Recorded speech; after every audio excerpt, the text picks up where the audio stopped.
On 14th February, the attack we are talking about, we have two solid attacks. One from Burkina Faso and another one happened in Nigeria. Two coordinated attacks by same individuals. These are not different individuals. Same individuals. It cannot be a coincidence. So let's get right into the details to understand how this thing happened, why it happened, and then the way forward. Now, this is it.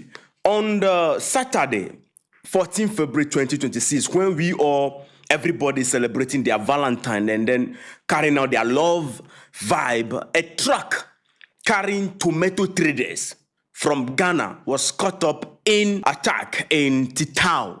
Titao is a town in the northern Burkina Faso. When you check on your map right now, I mark it there.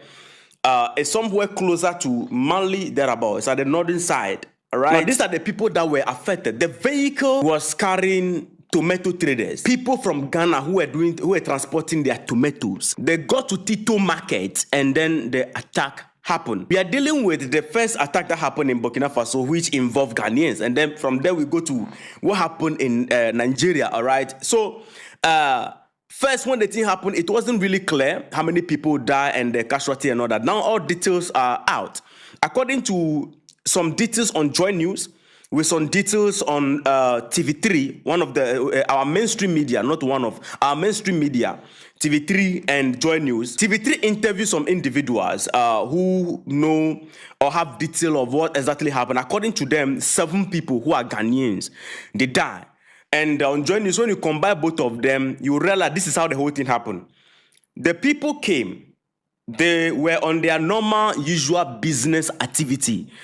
And when they got to Titao, the attack happened in the market randomly. And according to the people who give the account, these stateless people were not aware that the guys who were in the truck were Ghanaians. That is according to them. But we'll find out whether they are Ghanaians. They knew, and then because according to them, sometimes when things like this happen and then they realize that the people are Ghanaians, they give them passage. They don't attack Ghanaians.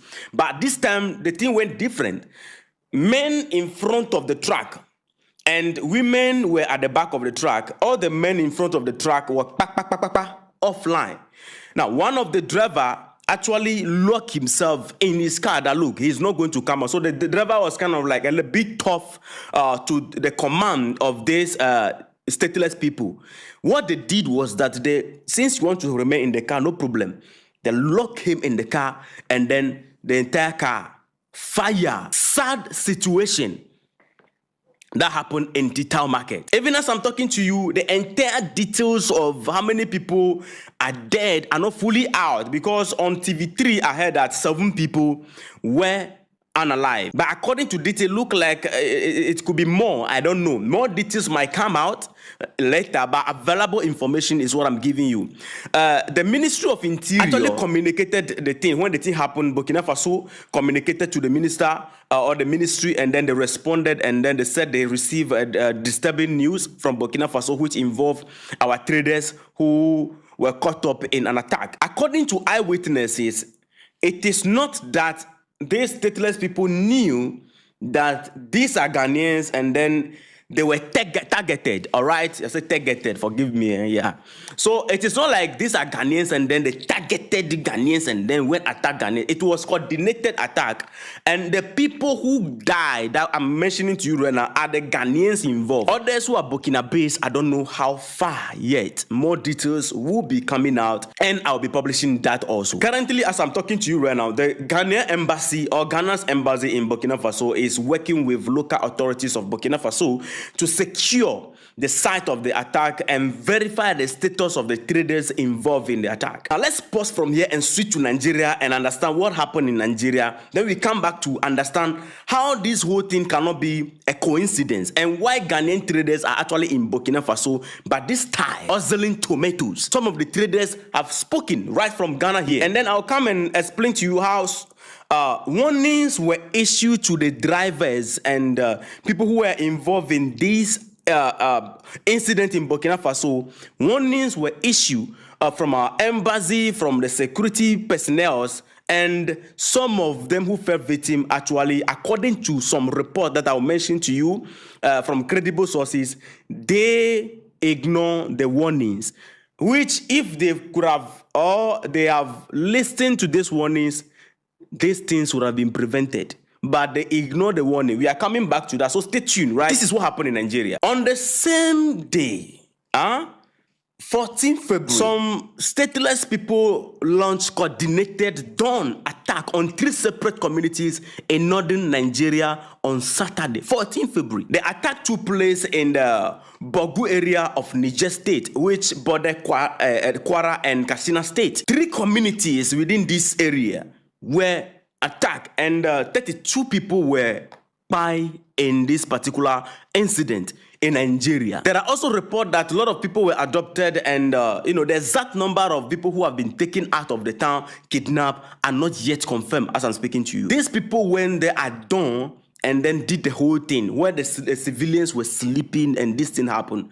On the 14th, this thing happened in Nigeria, and then a similar thing is happening in Burkina Faso. So it tells you that Africa is dealing with a complete how do you call it? Should I say invisible army that we need to pay serious attention to? This is the reason why I'm disagreeing that these people don't know that these are Ghanaian. I believe they know, because the goal is to disrupt the economic activity. Because the tomato, let's talk about that even.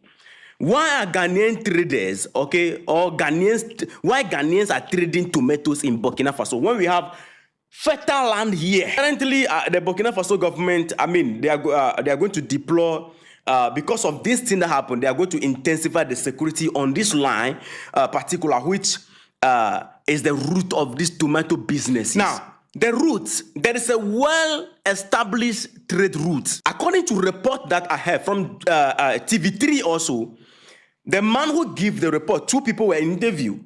The person was explaining that the traders, there is a body in place making sure that they tell the traders and those who transport the women and the goods certain places not to pass, certain places to pass. There are well-established routes for these things, and sometimes they check and get that security from the security forces of Burkina Faso to determine whether our traders should pass here today or they should pass the other side tomorrow. According to the man, some of the drivers, they did not listen. They ignore all the warnings and possible measures that they could have taken to avoid this, because they gather intelligence from the soldiers. The soldiers are gathering intelligence, communicating that no, this route is not passable today, take the other route. The other route is not passable today, because they are reading what is going on the